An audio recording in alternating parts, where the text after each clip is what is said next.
Welcome to Transforming the Toddler Years, a Core 4 parenting podcast blending soul and science-based strategies to empower pandemic moms like you, raising kindergarten-ready kids.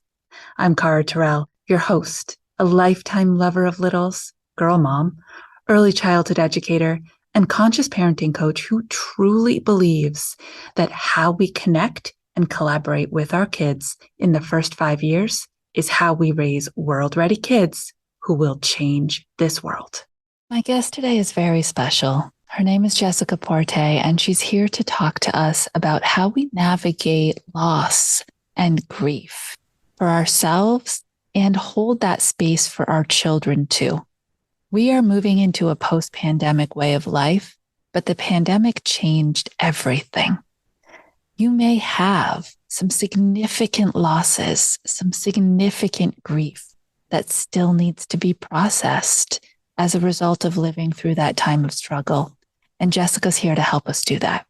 She is a mom, she's a wife, and the founder and CEO of Wayfinder Family, a coaching and consulting agency supporting families and organizations to navigate through grief, loss, and change. And you're going to listen to her share her personal story of intimate losses starting at the age of 4. She's a grief warrior. She's grief literate, and she's here to help us teach our kids how to normalize that we get to have our feelings. And when we process through them, we integrate in a healthy way. I hope you enjoy this episode as much as I enjoyed this conversation with my good friend, Jessica. But before we dive in, I would love if you could do me a favor. Could you scroll on down, rate the show after you listen, and leave a review, ask a question, suggest a topic. This will help me know how to better serve you, who to bring in. It will also help friends find us. Other moms who need to be hearing what we're talking about together. Jessica, thank you so much for taking time to be here on the podcast. I can't wait to dive into this. I introed you a little, but I just really want you to share more about yourself and your particular journey of subsequent losses so we understand how you are here to support us with ours. Yes, thank you, Cara. It's so interesting because usually when people find out that I do this work, they're like, and how did you get there? And why are you doing it? And, the actual pivotal moment came when I was in college and someone came into one of my psychology clubs and said, hey, we have camps for children who are grieving, who have lost someone in their life. And we give them an opportunity to share and talk. And we bring the community together to support them in that. And we will train you on how to do that.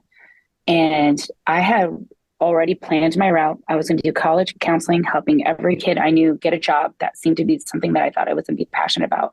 And when I found this, everything changed. Everything changed is what was important to me. And after I left that camp, it solidified the importance. And I think what it did, it was echoed for me what my experience was in childhood.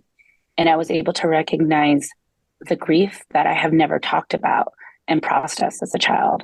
So one of my first experiences was as a 4-year-old. I had an uncle die. He was murdered by gang-related violence. And I remember attending that funeral, but never being told why and what was happening, and the feelings that I was seeing and the way things looked. It all seemed like a mystery to me, and that lack of communication, and not necessarily, my parents not wanting to help me, but didn't realize that I needed that help. I recognized all of a sudden what the impact of that loss was and not being able to process that grief. And then as I continued to grow, I have a family that has encountered not only accidents, car accidents, disabilities, abuse, addiction, but I started to understand the weave of loss that had been in my childhood. And through working with grieving children, I recognized, oh, that's me too. And here I am struggling at the time, 27, to say that hurt me, but we can help a child at 8 years old say, yeah, I'm sad about that.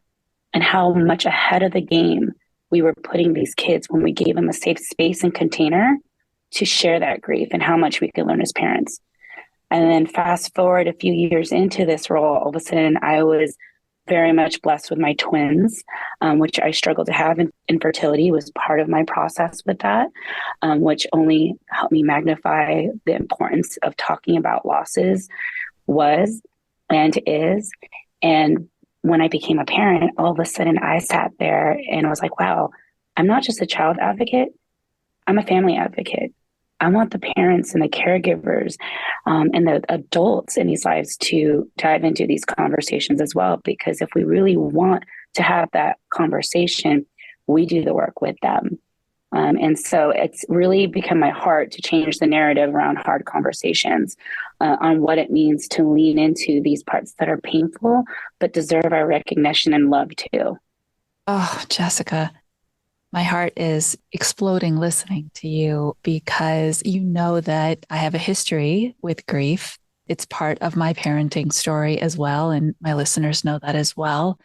And I love how you talk about engaging our children, normalizing that this is part of our experience for them, because I lost my daughter, did not have living kids at the time, but I've worked with families who did have living kids. And I can tell you, oh, I don't have to tell you, that the kids make up in their head a story about these feelings, about the reality that's not even close to what's true. They make it up worse in their head than how it is. So when you talk to families about how to talk to their kids, what do you say? Because it has to be developmentally appropriate.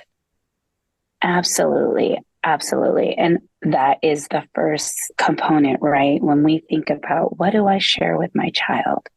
What do they need to know? We tend to think of that from our cognitive development space, right? As an adult, what do they need to know? And the reality is that you can be 100% honest with your child while being age appropriate, which means what do they need to know and what can they understand at the age that they're at? And I think that becomes the factor, because when we say tell the truth, we know the truth as this grandiose idea of all the factors that come into play around a loss or a death. For example of, talking about just child loss and infertility and all those things, like we know so much of what goes back into the story of that. But how can you make it digestible for a child? And there is ways to do that. One of the things that I always encourage family to do is to use the word death and died. And that is sometimes one of the most scariest places. As adults and parents, we want to shield them and protect them as much as we can, but that can sometimes create confusion. So we use language and euphemisms like they're sleeping, or we lost them, or they passed.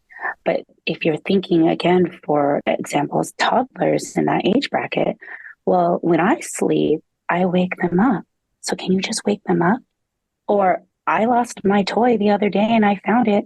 So if Dad's lost, can we just go find him? So these attempts to soften death and died, these words, actually creates a harder time with them understanding that.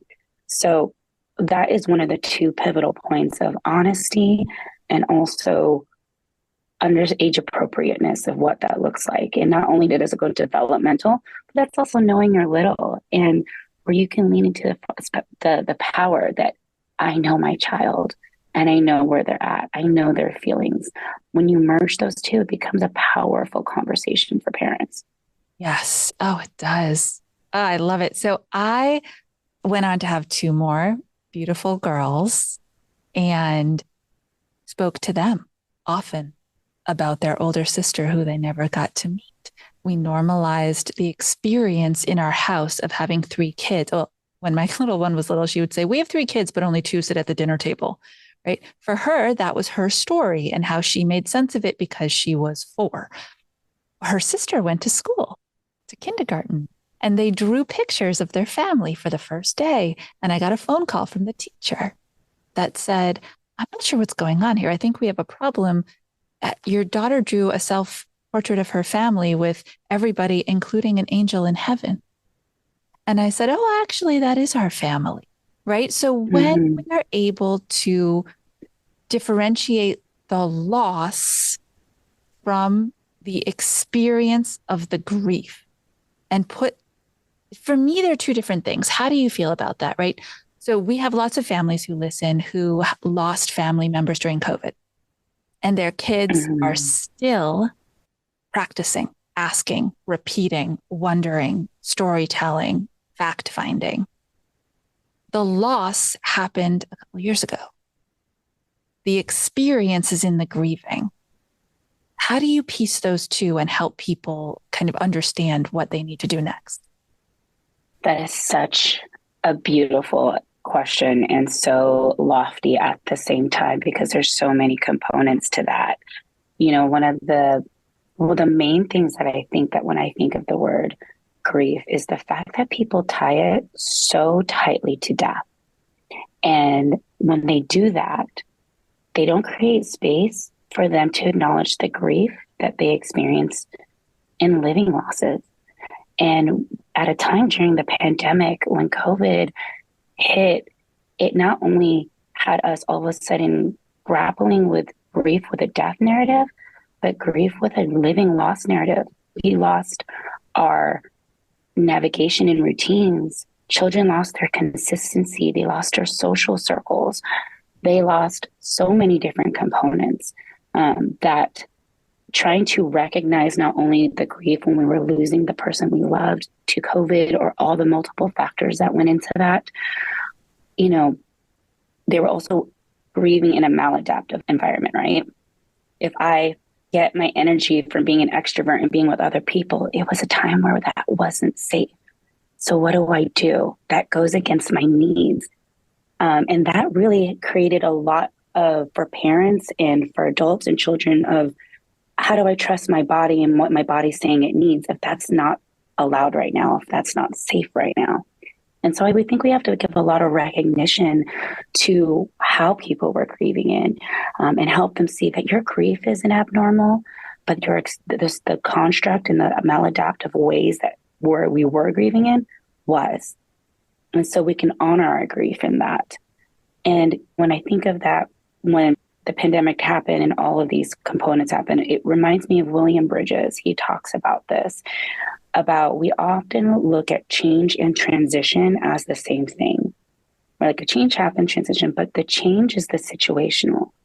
That was the actual thing, the physical thing that you can look at, but the transition is the psychological, right? And if we look at that psychological component, depending on what the change is, there's always an element of grief in that. But when we look at the change, when it's a tragedy, a death, or in this case, a pandemic or both, that grief component in the transition is bigger and it deserves our attention. And so when we look at that time, I think another thing to recognize during that is that parents were bringing in life, something that was supposed to signify beginning during a time when the narrative was not that. It was very much talking about our losses and our grief.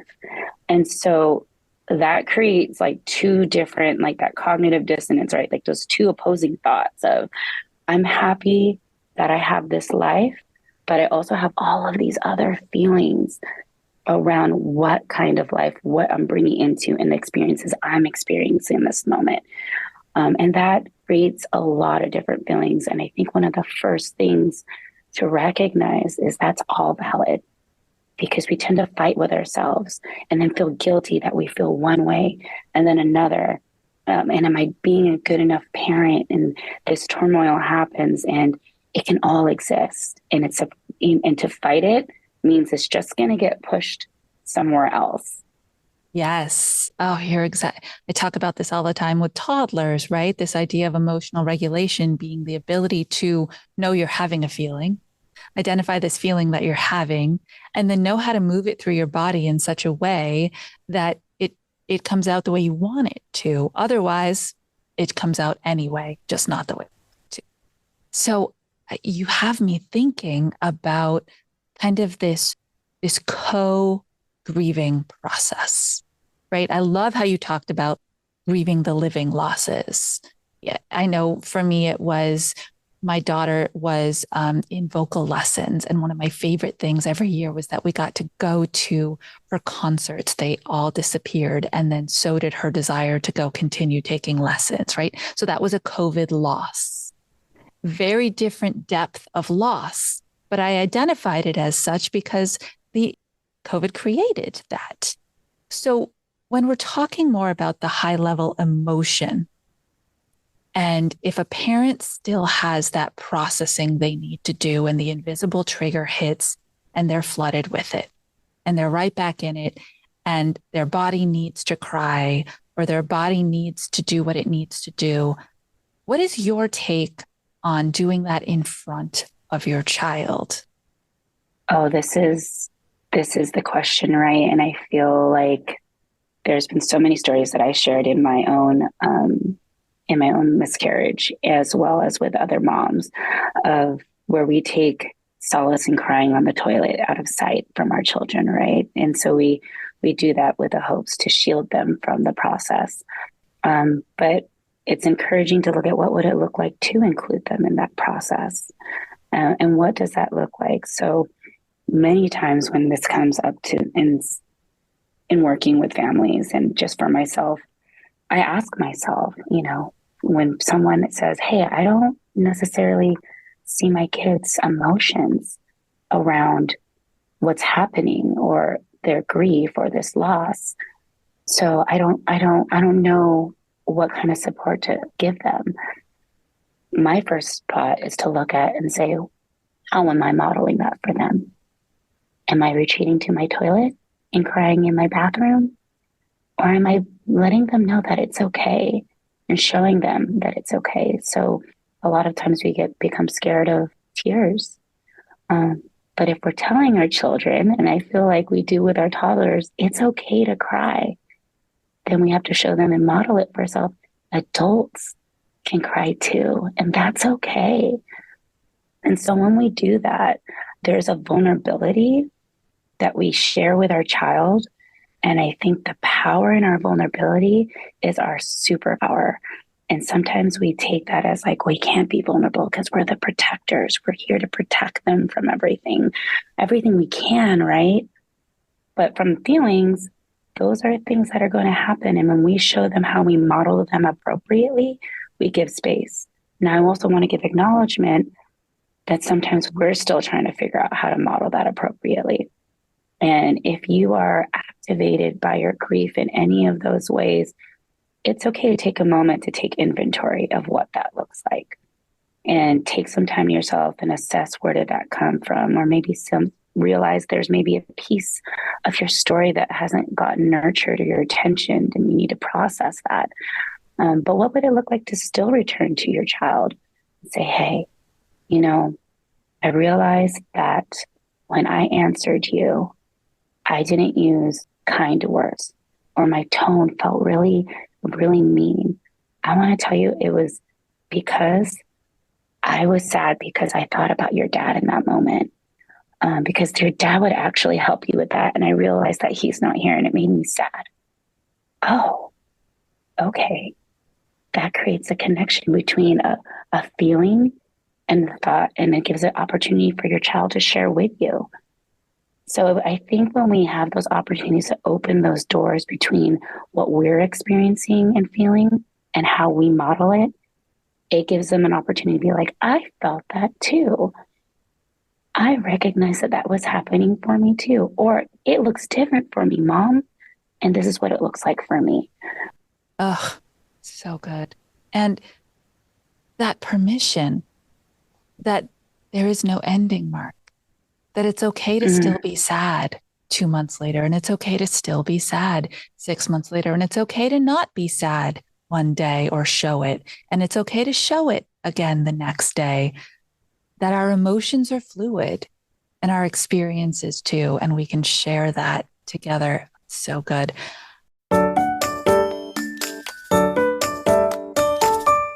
Okay, all you moms out there, do you ever ask yourself, why do I have to do all the things?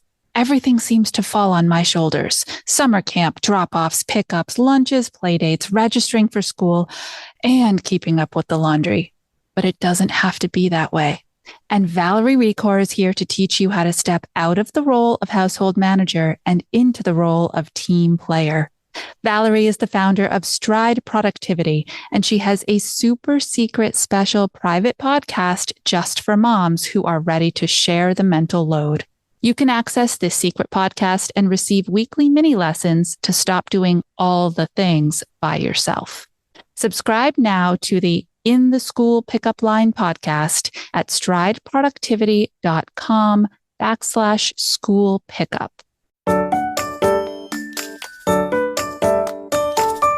You mentioned something in your intake form that really blew my mind. Like I read it and I was like, whoa, okay.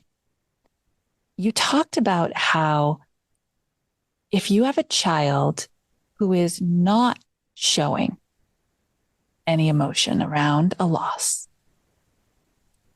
and you are dealing with it fairly well, right? You're seeking out your own support, whatever that might be, that you have to engage with them about it, even if they're not showing you a reason to. It feels like it would just be easier to be like, I guess everything's under control. Ooh, we're not going to rock that boat. Tell us why it's so important to offer that opportunity to them. Yes. One of the universal realities of grief, and this is actually by a mentor and friend who helped elevate this, is that grief is seen and unseen. And what we commonly do is look at the mourning. If someone is mourning, that means they're crying.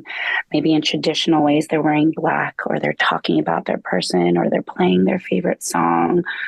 And so those are the outwards expression of what's happening. And so when we see that, there's an invitation on some levels to lean into that, right? And so we're like, okay, I have something to anchor my conversation or how to start that conversation with them. But there's also the acknowledgement that mourning is different than grief, which grief is also the internal process. It's waking up in the morning and thinking about them. It's feeling the feelings. It might not be always what we outwardly show, but it doesn't mean that we're not still processing it. It doesn't mean that we're still not recognizing, hey, at this part of the day, it would have been this person picking me up instead of this person, but that person's not here anymore.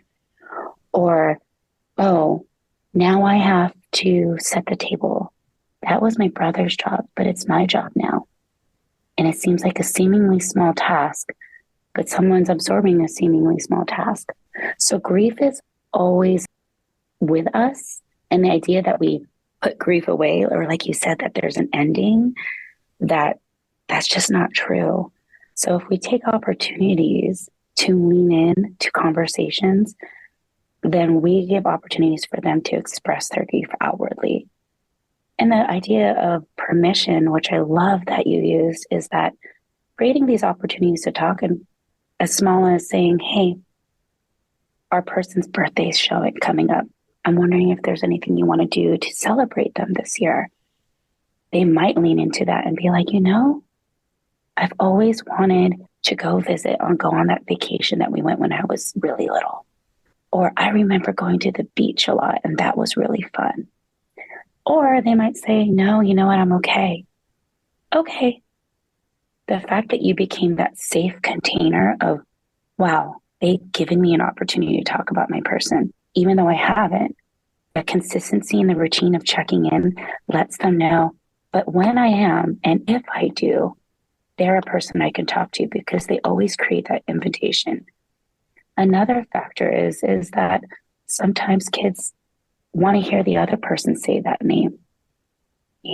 Like we forget the power of when we hear our person's name out of someone else's mouth when we didn't initiate it. And I remember when I was talking to my daughter about, we had a family member that had a miscarriage. And all of a sudden she turns, she goes, is that like how Kian died? And I was shocked. I'm like, she said my son's name. And I was like, yes. And it was a tug on my heart, but at the same time, I was like, she remembers him. And it gave us an opportunity to talk about her brother. And I get a little emotional about it because when we have that opportunity to create that dialogue with them, there's an invitation for them to understand and lean in and ask more questions, even though she had not brought him up in a long time. And so I always make it a point to bring him up, like how you were sharing with your daughter, with each other, so that they know they're included in that conversation. So a lot of times going back to that, if a child's not emoting or showing quote unquote grief, it's important to look at that, especially when you have multiple children, because one might be giving you clear signals that they need support. And another child's way of processing their grief is, I'm just not going to make waves because I see that my sibling needs help. And I don't want to create more waves because I see my adult struggling. So I'm going to be the quote perfect kid.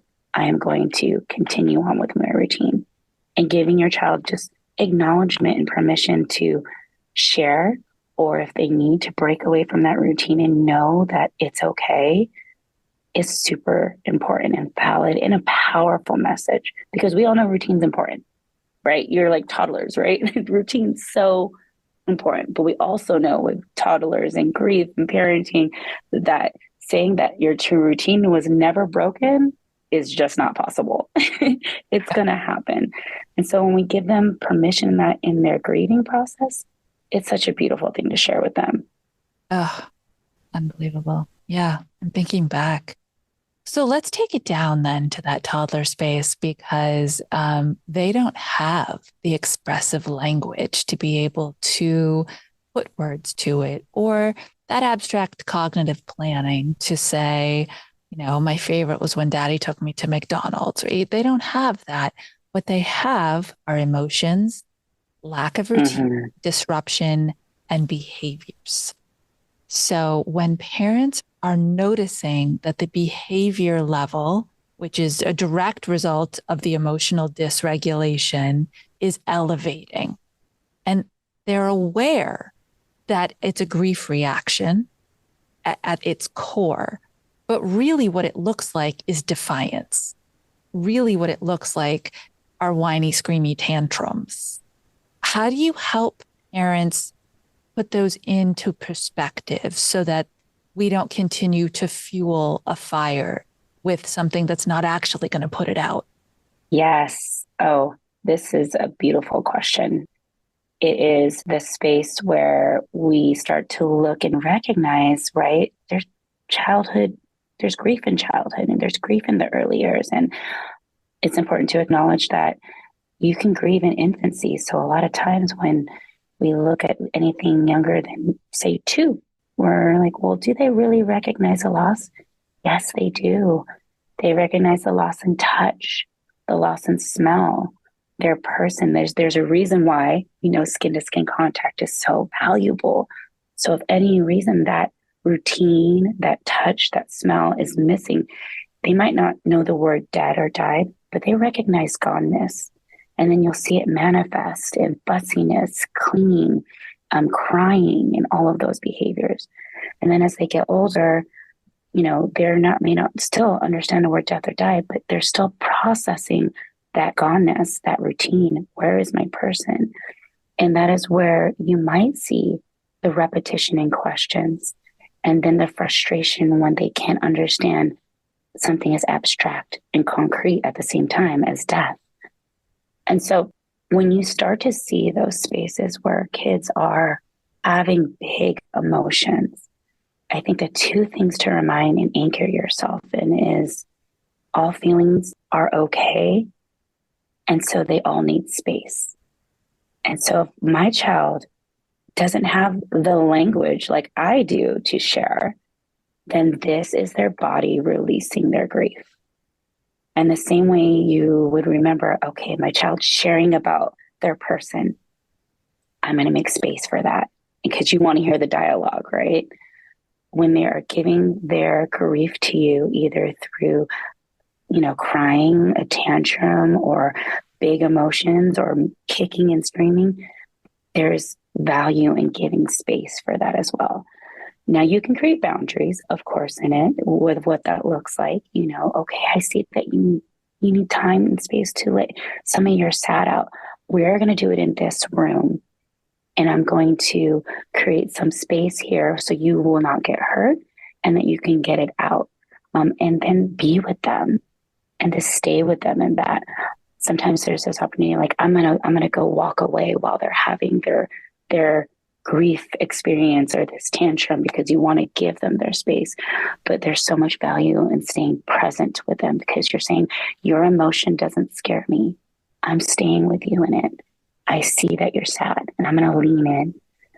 And so letting that process come out and then giving them the comforts. I feel like this is in line with exactly what you do, Cara, of what does it look like? Okay, what do we need after all of that? What is their body telling us they need? Food, nap, a hug, touch. That engagement afterwards is valuable. But the reframing of understanding of, if my child were about to share, if they were 7 or 8 or 9 words, their body is sharing. And I think cognitively, when we look at the age, especially between 3 to 5, movement is so important, right? That is a big part of it. So when we can give them space to move their bodies and process afterwards, that component of play is grief processing. And I think that's always the shocker. They're like, what? I'm like, no, you're not just playing with your kids afterwards because they're kids and that's what they want to do. They process through play. So you can play with them afterwards, and you're doing such valuable work that's fun for them and for you if you like to play with, toys. That's why there's such a thing called play therapy. Yes. If your child is particularly struggling, please look that up and find someone that matches who you are and who your family is, because it's the valuable stuff. You have been such a wealth of information and knowledge and perspective, Jessica.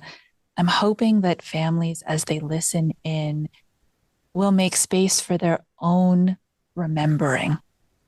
Will say, oh, you're right. We're just coming out into a post-pandemic lifestyle, and maybe we should go back and assess, did we process what we needed to process, right? And to be able to say to kids in that scenario that you just painted so lovely, it's my job to keep you safe and it's your job to feel your feelings. And I'll just stay here while you do, right? The permission, it's so big. So thank you for everything. I know people are going to take so much away from this. If they find that they really just need some individualized support to move through, is that something you offer? Tell us about your services and where they can find you. Absolutely. Absolutely. First off, thank you for all of that. That was so kind, and I am so grateful to have met you. So my offerings are primarily around grief education as the form of grief support. There's so much out there that tells us what we're feeling and what we're experiencing, even as adults. It's not wrong. We question our grief. And so to empower parents, I help create and demystify the misconceptions and myths around our grieving process and help inform them of not only theirs, but their child's, because childhood grief is not the same as adults.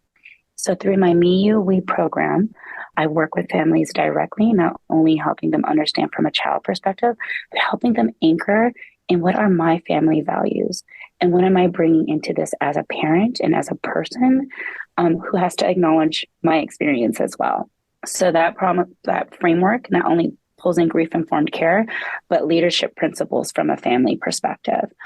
So I work with families and I also do one-on-ones and coaching. So if any family is just looking for more support and language around working with their children and just creating opportunities, I usually get a lot of moms who have teens more in that one than the other, but definitely just helping and supporting parents in those 2 ways. I do coaching, and then I also do consulting. So if you're an organization out there that works with children, but don't necessarily have the tools of when a child is grieving in either in your classroom or in your organization, and you want more tools around that, I do presentations and trainings. Wow. Well, I can share personally that I feel like my girls as adults at 18 and 20 are far more compassionate and empathetic to other people's experiences of loss because we've integrated ours. And that's our word, not accept, integrate. So if you Yes. are interested in doing some integration and raising some really grief literate and healthy kids, then now is the time to do it, because going back to do this work as an adult is so much more than if we take it on right now.